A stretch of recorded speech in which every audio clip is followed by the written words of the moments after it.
මිනිස්සු ඔය වඳින අත් දෙකෙන්මයි බෙල්ල මිරිකන්නේ. කම්පාවෙන්ට නරකයි. අර මතකද පොඩි කාලේ අහලත් ඇති. එක පොකුණක් තියෙනවා වතුර හිඳිච්ච. පොකුණේ ඉබ්බොත් ඉන්නවා, මාළුත් ඉන්නවා, කොක්කුත් ඉන්නවනේ. වතුර හිඳුනට පස්සේ ඉබ්බෙක් ඇවිල්ලා කොක්කුන්ට මොකක්ද කියන්නේ? කොකෝ වතුර තියෙන තැනකට ගිහින් දාපන්. කොකා කියනවා ගිහින් දාන්න. ගමන ඉවර වෙනකන් කට අරින්න එපා. මේක හොඳ පණිවිඩයක්. කට වහගන්න තරමට ප්‍රශ්න අඩු නැද්ද? කවදා හරි හොඳ හාමුදුරු කෙනෙක් ගෙනල්ලා හොඳ බණක් අහන්න. එතකම් මම මේ කියන ටික පිළිපදින්න. කොක්කු දෙන්න කෝටුවක් අරගෙන දෙපැත්තෙන් හපා ගන්න. ඉබ්බට කියනවා මැද්දෙන් හපා ගනි. උඩින් යනවා. හැතැම්මක් විතර යනකොට යට හිටපු මිනිස්සු වගේ ඉබ්බට ඔච්චම් කරනවා. ඉබ්බෙක් උඩින් යනවා කියලා. අපිට කොච්චර ඔච්චම් කරලා තියෙනවද මිනිස්සු? මෙහෙම දේශනා කරන්න හේතුව මිනිස්සු හරි කුහකයි. එහෙම නැනේ. මිනිස්සු හරි ඊර්ෂ්‍යයි. මිනිස්සු කැමති නෑ පින්නතුනේ අපේ දරුවෙක් විභාගයකින්වත් පාස් වෙනවට කැමති නෑ. හරියට පද හදනවා. ඔය ඇත්තන්ගේ පැතිවල එහෙම නැතුව ඇති. මම කියන්නේ බොහෝ පැතිවල එහෙමයි. මිනිස්සු හරියට ගතු කියනවා. සමහර විට මේ අම්මලාට මතක් වෙනවත් ඇති අපේ ගමේ අහවලා වාගේ කියලා. මිනිස්සු එහෙමයි. මිනිස්සු කවදාවත් සතුටු නෑ අපිට හරියනවට. හරි කැමති වරදිනවනම්. ඉබ්බටත් ඕක උනේ. ඉබ්බා යනකොට මිනිස්සු ඔච්චම් කරා. ඉබ්බා මොකද කරේ? අර මිනිස්සුන්ට බැන්න. බනිනකොට ඉබ්බා වැටිලා මැරුණා. අපි මොකද කරන්නේ? කියමු බලන්න.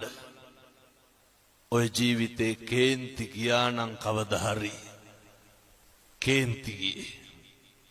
පින්නතුනි මම මේ හරි කරුණාවෙන් දේශනා කරන්නේ.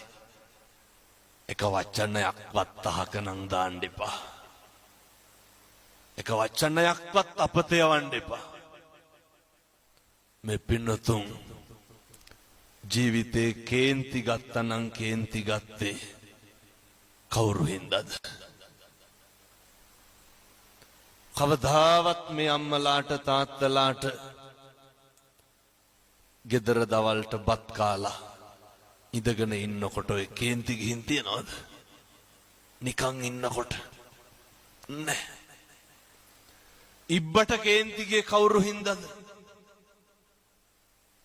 අර කොහෙවත් යන මිනිස්සු හින්දා. අපිට කේන්ති කියන්නේ ඇයි? කොහෙවත් යන මිනිස්සු හින්දා. විනාශ වෙන්නේ කවුද? අපි. මතක තියාගන්න ඕනේ. ඉබ්බා මැරෙනවා. සතියකට විතර පස්සේ අයත් කොක්කු දෙන්න එනවා. තව ඉබ්බෙක් ඉඳලා කියනවා කොකෝ වතුර තියෙන තැනකට ගිහින් දාපන්. කොක්කු දෙන්න මොකද ඉබ්බට කියන්නේ? කවදාවත් ආයේ ඉබ්බෝ ට්‍රාන්ස්පෝර්ට් කරන්නේ ඇයි? ඉබ්බන්ගේ කටවල් හොඳ නැහැ. 1000ක් පොරොන්දු කිවිස්සනවා මොකේද? පොරොන්දු වෙනවා කොකෝ කට අරින්නේ නැහැ ගිහින් දාපන්. අයත් පරණ විදිහට කෝටුවක් අරගෙන දෙපැත්තෙන් හපාගෙන යනවා. හැතැම්ම දෙකක් විතර යන්න ඇති. අයිත්තර යට හිටපු මිනිස්සු ඔච්චම් කරනවා ඉබ්බෙක් කුඩී යනවා කියලා. අර ඉබ්බද කට ඇරි නෑ. අර කෝටුව තව ටිකක් හයියෙන් හපාගත්තා. දැන් පාඩුවේ යනවා. අපිත් ඔහොම තමයි. අපි ඉවසනවද කරන්නේ කල් මරනවද කරන්නේ? අපි කියන්නේ ඔය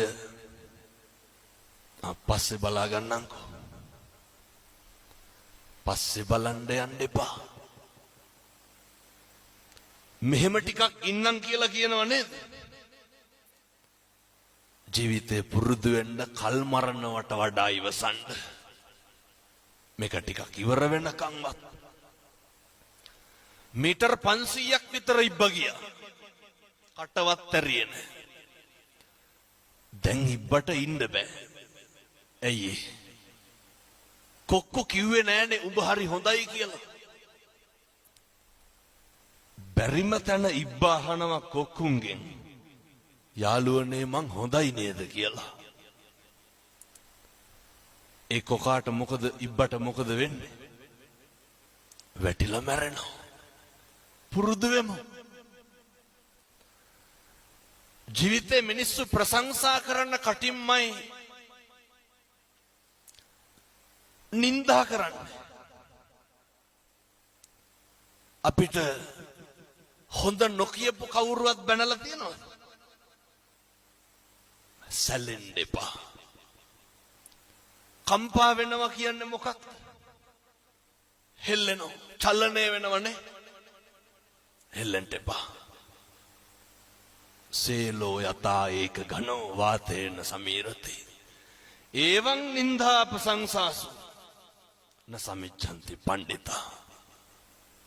පර්වතයක් වගේට බණින එක කාගේ වැඩක්ද? එක අනුන්ගේ වැඩක් නේ. මොකටද අපි කුලප්පු වෙන්නේ? අපි හොඳයි කියලා හිතාගෙන හිටපු එවුන්මයි. එහෙම නැද්ද? හිතාගන්න බැරි නම් ඔය ඇත්තන්ගේ පවුල ගැන හිතන්නකෝ. හොඳට හිටපු මිනිස්සු නේද? කවදා හරි වින කරන්නේ.